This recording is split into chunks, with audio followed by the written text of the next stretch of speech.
Massage guns are the new foam roller. Really? Well, they're actually pretty handy, but they're not for everyone. So in this video, I'm going to show you what they actually do, when you shouldn't use them, and who should buy one.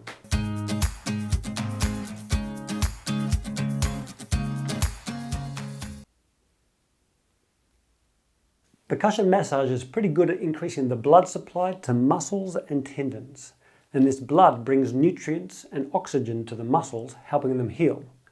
Now this is particularly helpful for tendons because tendons don't have a very good blood supply. As a result, massage guns can help with recovery after exercise and help relax tight muscles. The percussion and increased blood flow can help flush out toxins too, like lactic acid. These toxins build up when we overwork muscles or tense certain muscles all day. If scar tissue is formed in old muscle and tendon injuries, the light repetitious impact can help break down the collagen. This includes adhesions in between muscle sheaths and fascia. Percussion also stimulates movement receptors called proprioceptors in muscles, tendons and joints. These movement receptors send feedback to the brain, both relaxing muscles and having a dampening effect on mental stress.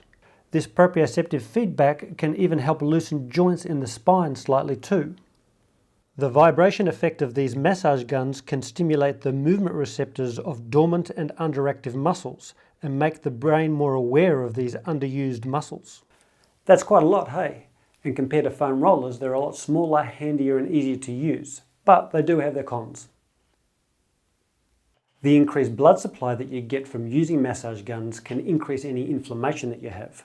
So for example, if you've got a bit of an inflamed neck or an inflamed back and you use the gun in the area, they can increase the inflammation in the joints. And if you have an inflammatory condition like rheumatoid arthritis, it can cause irritation.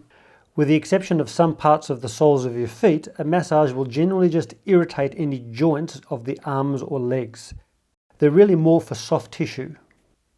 And they can really rattle your brain, so while they're great for traps and shoulders, they're just too much for use in the neck and head. There's actually a list of medical conditions where they shouldn't be used. So, who should get one? Well, if you're looking to use it as a relaxation device, go for it. That increased blood supply and that proprioceptive feedback into the brain makes them really good for relaxation.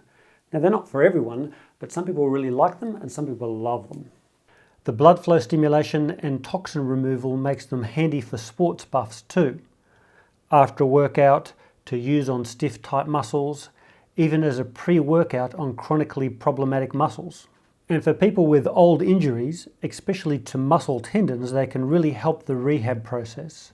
I've been using one on an old hamstring tendon injury that keeps coming back and have noticed a real difference. So there you go. Now my parting tips would be these. Only use a massage gun for 2 minutes on any area and only use it for half that time the first day to test it and see how it goes. Don't press too hard.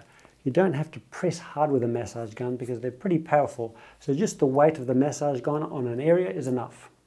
And stick to the foam head or the hollow head for most areas. The plastic tips can be a bit too much for many areas and you risk bruising or inflaming things. Now, if you think a percussion massager is for you, check out my video on how to choose a massage gun. That'll be the next video that I put out. And I already have a few videos on how to use them on your neck, your shoulder, your back and your foot. But that's it for today. Hope you liked the video. If you did, please consider liking, commenting and subscribing because it really helps. Okay, cheers.